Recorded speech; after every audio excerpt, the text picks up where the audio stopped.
السلام علیکم دوستو ہم نے خلفائے راشدین کا ایک سلسلہ شروع کیا تھا جس میں ہم نے سب سے پہلے خلیفہ اول حضرت ابو بکر صدیق رضی اللہ تعالیٰ عنہ کی سیرت کے بارے میں بات کی تھی۔ آج اسی سلسلے کی کڑی کو ہم آگے بڑھائیں گے۔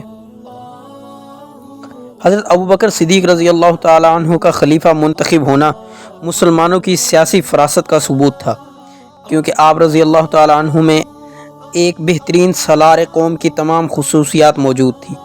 قوموں کی زندگی کا انحصار اچھے قائد کے انتخاب پر ہوتا ہے، اور قائد کی تمام خوبیاں حضرت ابوبکر میں موجود تھیں۔ آپ کا انتخاب موروثی نہیں بلکہ اسلام کے مشاورتی نظام کے تحت ہوا تھا۔ گویا آپ کی خلافت ہر لحاظ سے معیار کے مطابق تھی۔ آپ اپنی خدمات، سن و وصال، قرابت رسول اور عوامی مقبولیت، صلاحیت اور سیاسی فراہم و فراست کی بنا پر اس منصب پر فائز ہونے کے مستحق تھے۔ یہ انتخاب اس لحاظ سے بھی صحیح تھا کہ حضور اقدس صلی اللہ علیہ وسلم نے انہیں اپنی جگہ پر نماز پڑھانے کے لیے مقرر کیا تھا۔ گویا یہ غیر اعلانیہ طور پر آپ کی جانشینی کا اشارہ تھا، اور آپ رضی اللہ تعالیٰ عنہ حضور اقدس صلی اللہ علیہ وسلم کے سفر و حضر کے ساتھی تھے۔ حضرت ابوبکر صدیق نے خلیفہ منتخب ہونے کے بعد جو پہلا خطبہ دیا، وہ خطبہ آج بھی حکمرانوں کے لیے مشعل راہ ہے۔ حضرت ابوبکر صدیق رضی اللہ تعالیٰ عنہ کا منشور بھی ہے۔ آپ نے فرمایا، اما بعد، مجھے تمہارا حاکم بنایا گیا ہے، حالانکہ میں تم میں سے بہتر نہیں ہوں۔ اگر میں اچھا کام کروں تو میری اطاعت کرو، اور کج روی دیکھو تو مجھے سیدھا کر دو۔ سچائی امانت ہے اور جھوٹ خیانت ہے۔ آگاہ ہو جاؤ، تم میں سے جو کمزور ہے وہی میرے نزدیک زبردست ہے، یہاں تک کہ میں اس کا حق اسے دلا دوں، اور تم میں جو زبردست ہے میرے نزدیک سب سے کمزور ہے، یہاں تک کہ اس سے مستحق کا حق واپس مستحق کو دلا دوں۔ یاد رکھو، جو قوم جہاد فی سبیل اللہ چھوڑ دیتی ہے، اللہ تعالیٰ اس کو ذلیل و خوار کر دیتا ہے، اور جس قوم میں بدکاری پھیل جاتی ہے، اللہ تعالیٰ اس کو مصیبت میں مبتلا کر دیتا ہے۔ اگر میں اللہ اور رسول کریم کی اطاعت کروں تو میری اطاعت کرو، اگر میں اس کی نافرمانی کروں تو تم پر میری اطاعت لازم نہیں۔ حضرت ابوبکر صدیق رضی اللہ تعالیٰ عنہ کی خلافت میں ابتدائی مشکلات بہت زیادہ تھیں۔ لشکر اسامہ کی روانگی۔ حضرت صلی اللہ علیہ وسلم نے شہدائے موتا کا انتقام لینے کے لیے ایک لشکر حضرت اسامہ بن زید کی سرگردی میں روانہ کیا۔ یہ لشکر ابھی مدینہ سے 3 میل کے فاصلے پر جرش تک گیا تھا کہ حضور اقدس صلی اللہ علیہ وسلم کی وفات ہو گئی۔ آپ صلی اللہ علیہ وسلم کی وفات نے صورتحال کو بدل کر رکھ دیا۔ بعض صحابہ اکرام حالات کی نزاکت دیکھ کر لشکر کی روانگی پر اعتراض کر رہے تھے، لیکن آپ رضی اللہ تعالیٰ عنہ نے مشورہ ماننے سے انکار کر دیا اور فرمایا، اس ذات کی قسم جس کے ہاتھ میں میری جان ہے، اگر مدینے میں اتنا سناٹا چھا جائے کہ درندے آ کر میری ٹانگیں نوچیں، تب بھی میں اس مہم کو جس کی روانگی رسول اللہ صلی اللہ علیہ وسلم نے کی تھی نہیں روک سکتا۔ 40 دنوں بعد یہ لشکر کامیاب واپس آیا تو آپ نے خود اس لشکر کا استقبال کیا۔ اس کا اثر یہ ہوا کہ دشمنان اسلام پر مسلمانوں کی طاقت کا رعب طاری ہو گیا، اور انہیں یقین ہو گیا کہ مسلمانوں کے پاس قوت کافی ہے۔ وہ حضور اقدس صلی اللہ علیہ وسلم کی وفات کی وجہ سے کمزور نہیں ہوئے ہیں۔ تبھی تو انہوں نے بیرونی فوج کشی کے لیے لشکر بھیجا۔ ایک اور اہم مسئلہ منکرین زکوٰۃ کا تھا۔ حضرت ابوبکر صدیق رضی اللہ تعالیٰ عنہ کی مشکلات میں سے ایک بہت بڑا مسئلہ منکرین زکوٰۃ کا بھی تھا۔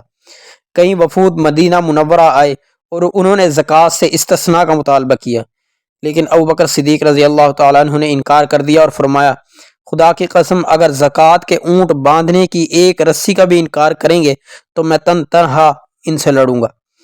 حضرت ابوبکر صدیق رضی اللہ تعالیٰ عنہ کے انکار پر مدینہ کے قریب منکرین زکوٰۃ جمع ہوئے، کیونکہ وہ لشکر اسامہ کی روانگی کے بعد مسلمانوں کی مدینہ میں قلت دیکھ چکے تھے۔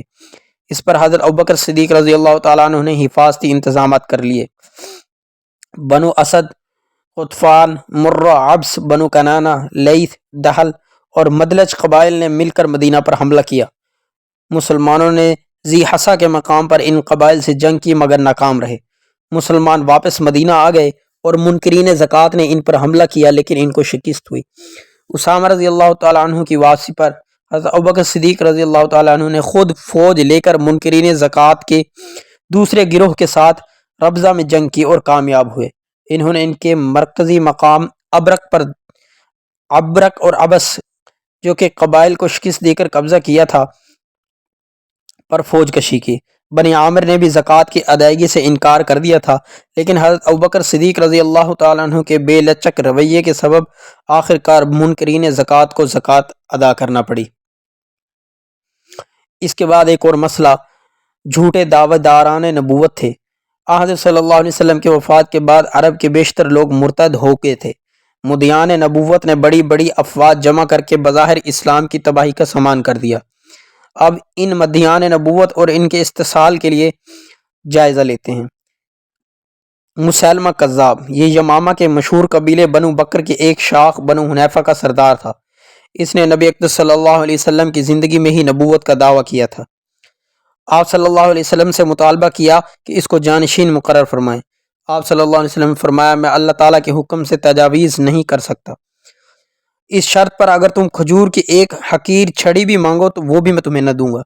میں دیکھ رہا ہوں کہ تو وہی کاذب ہے جس کی بابت مجھے اللہ تعالیٰ نے خواب میں پہلی خبر دے رکھی ہے۔ مسیلمہ واپس لوٹ گیا۔ اس نے اپنی باقاعدہ نبوت کا اعلان کر دیا اور یمامہ میں حرم کعبہ کے مقابلے میں حرم بنایا۔